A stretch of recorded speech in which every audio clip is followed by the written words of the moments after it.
northeast Greenland, far inside the Arctic Circle, is cut off from civilization for the greater part of the year. Life for the Eskimo tribes, traveling by dog team and sledge in search of fresh hunting grounds, is stripped of all but the barest necessities.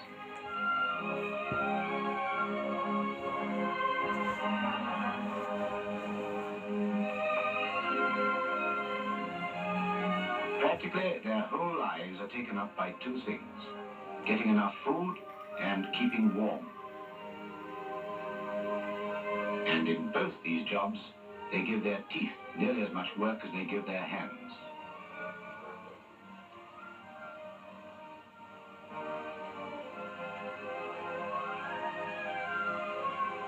Yet, in the Eskimo language, there is no word for toothache. The civilized idea of roughing it, with car and caravan instead of dog team and sledge, seems, by comparison, the height of luxury. We pride ourselves on turning out a really delicious meal, even if we're on the road. And we certainly don't like overworking our teeth. But oddly enough, because of the soft time we give them, nearly every civilized person suffers from some kind of disease of teeth or gums. Well, I tell you what, people don't look after their teeth. Do you look after yours? Certainly. You won't find anything wrong with my teeth. Sorry to disappoint you. They certainly look very good. From the outside. Well, I've got nothing to hide. Come and have a look if you like. Yes, it's quite a well-cared-for mouth. But appearances can be very deceptive, you know. And the dentist can usually see much more in his little mirror than you can see in yours. But even this can't see everything. So let's look at it under the X-ray. Now here is one of your fillings. And here is a little hole that was not visible before. This dark shadow shows that decay has spread right into the heart of the tooth. When did you last go to the dentist? Oh, about 6 months ago. 6 months? Are you sure? Well, it might have been longer. I thought you were being rather smug. Why don't you concentrate on her for a bit? Well, I feel I'm rather interrupting your picnic. But if you wouldn't mind...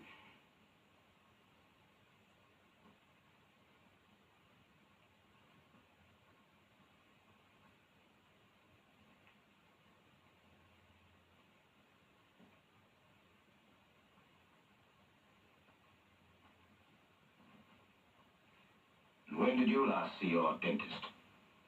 Well, I'm afraid I really haven't been near him for about a year. But he never finds anything wrong with my teeth anyway. But he'd find a great deal wrong with your gums. My gums?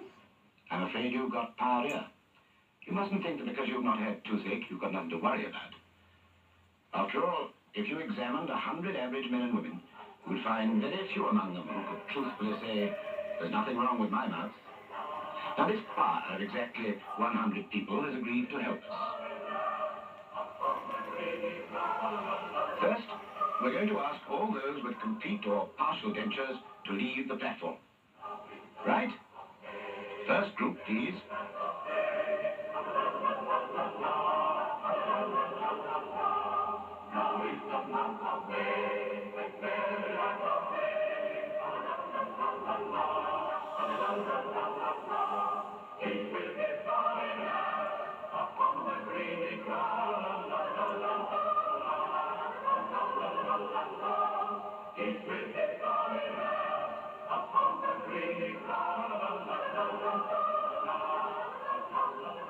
Next, those people who need one or more teeth extracted. Second group, please.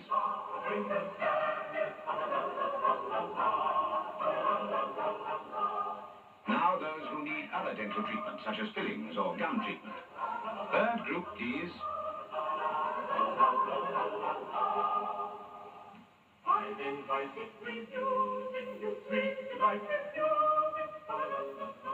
Leaving exactly 2 people out of 100 with perfect teeth. And that, roughly speaking, is the present state of the nation's teeth, as shown by recent statistics. Only 2% of the population have naturally perfect teeth. Yet if you picked up your morning paper and read that fact in headlines, would you take any notice? I doubt it. But supposing you read this, or this, you would worry then, wouldn't you? Yet the effect of bad teeth on your general health can be just as dangerous as any epidemic disease. Oh, we've got our remedy, haven't we? Have the whole lot out. The whole boiling.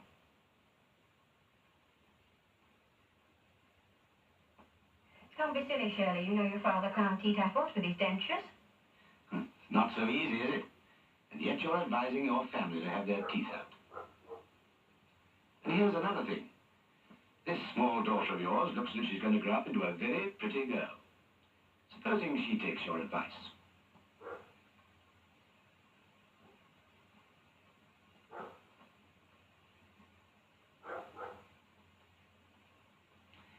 It isn't really such a good idea, is it?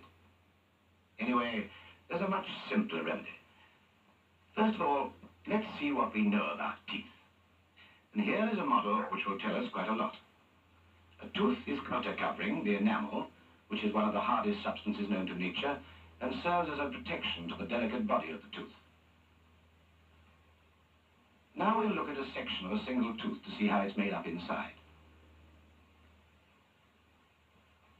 First is the outer covering of enamel, then an inner layer which is called dentine, and finally the heart of the tooth with its nerves and blood vessels feeding and nourishing the tooth as a whole.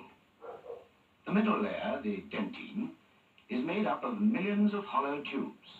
In this diagram, just a few of them have been indicated.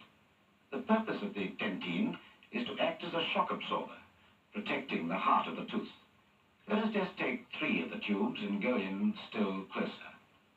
Now we can see that there is at the bottom of each tube a cell from which a hair-like fiber runs up the tube. Continual hard biting grinds away the surface of the tooth, and this stimulates the fiber, which causes a deposit of calcium to be laid down to act as a protective layer over the surface of the soft pulp. In time, with continual hard biting, like the Eskimos do, the tooth would become literally solid. But with our soft, civilized food, we don't bite hard enough for this to happen, and the tubes remain hollow and much more vulnerable to decay. Decay is caused by the sweet, sticky foods which cling to the surface of the teeth. Left on the teeth, these form a film which destroys the enamel. Once through the enamel, the poison spreads rapidly and germs pour down through the hollow tubes, killing the fiber inside. The guardian cells recede, laying down new deposits behind them.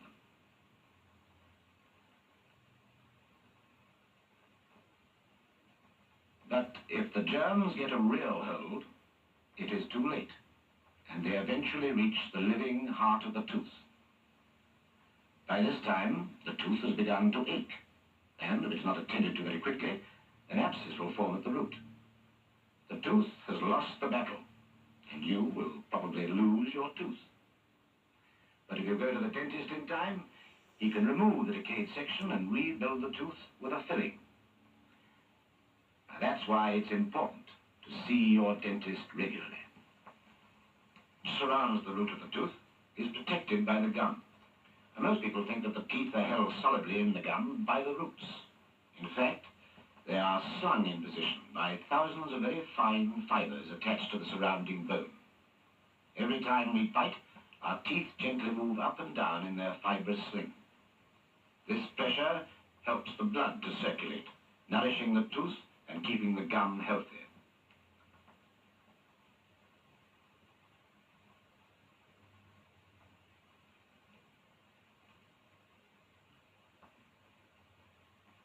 The gum is just like the rest of the skin which covers our bodies, but it is as soft and tender as the skin of a baby.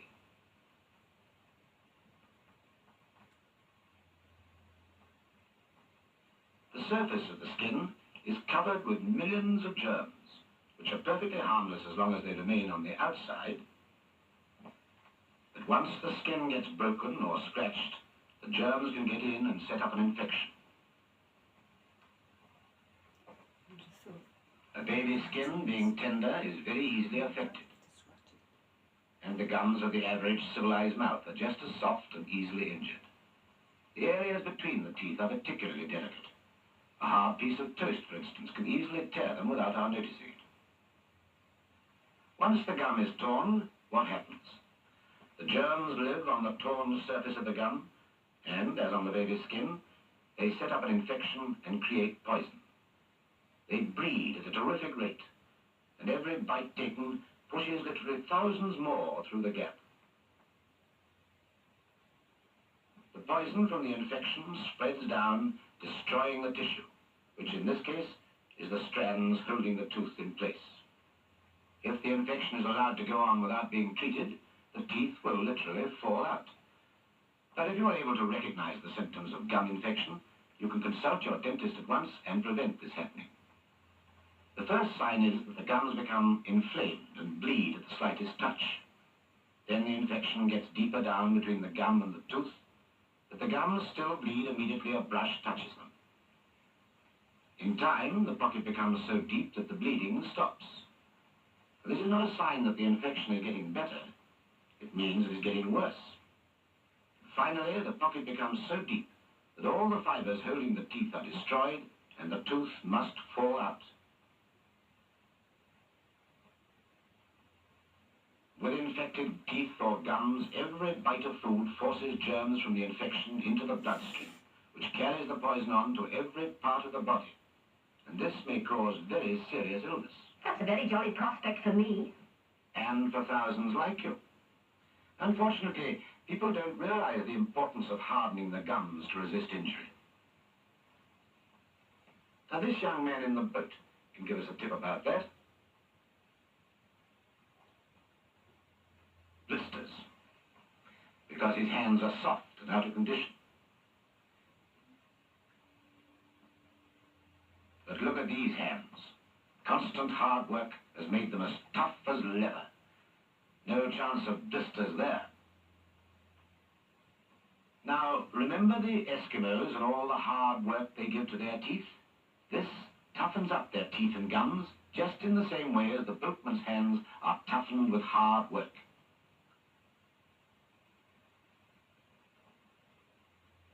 Now look at the tough, hard things they eat. Every time they bite, they are exercising their teeth and circulating the blood, keeping teeth and gums healthy. The tough food is rubbing against the gums, hardening them against injury. No wonder there is no word in the Eskimo language for toothache.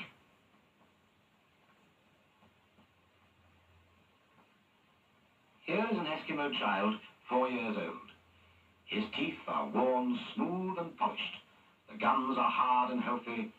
This is a perfect mouth. And here is another Eskimo child brought up in civilization, eating the kind of food that we eat. Oh, look at the difference. The food we civilized people eat is very different from primitive diet. We're fond of mincing meat in case it might be tough and difficult to chew.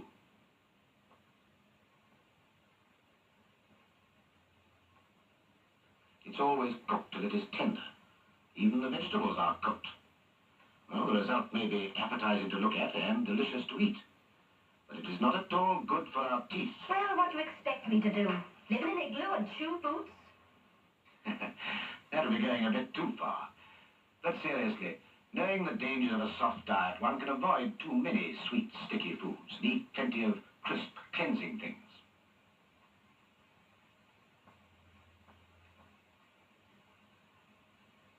And it's very important to finish the meal with something like an apple or celery to clean away any of the sweet, sticky foods that may be clinging to the teeth. But the most important factor in dental health is to use a toothbrush with a good toothpaste night and morning and after every meal where possible. Firstly, to clean away every particle of food that remains in the mouth. The best way to do this is to sweep the brush from gum to tip of tooth.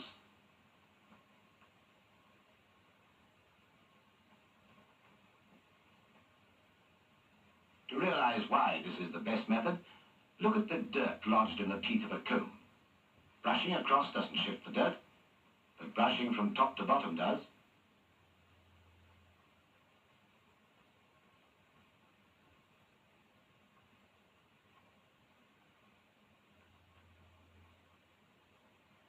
The biting surfaces must be thoroughly brushed to make sure no particles of food are left in the crevices.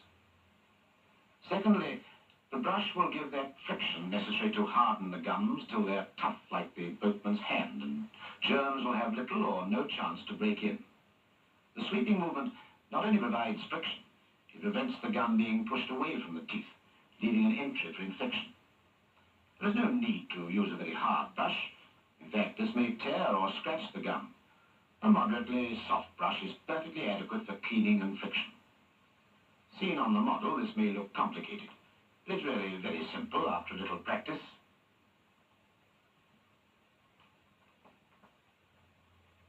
It takes no longer to clean your teeth this way, and it makes all the difference to the health of your mouth. And don't forget, it's not only important to you to use your brush in the right way. The young ones look to you for an example too. What you teach them now, they will carry out all their lives.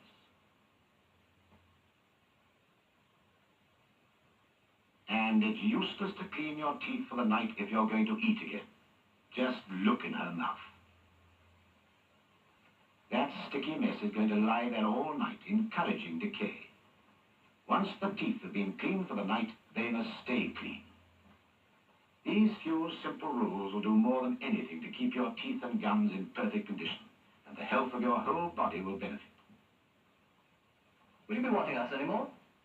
Good gracious, have you been here all this time? Yes, as a matter of fact, we found it very interesting, didn't we? You were the two people with nothing wrong with your teeth and gums. Yes. Let's hope they'll soon be more like you.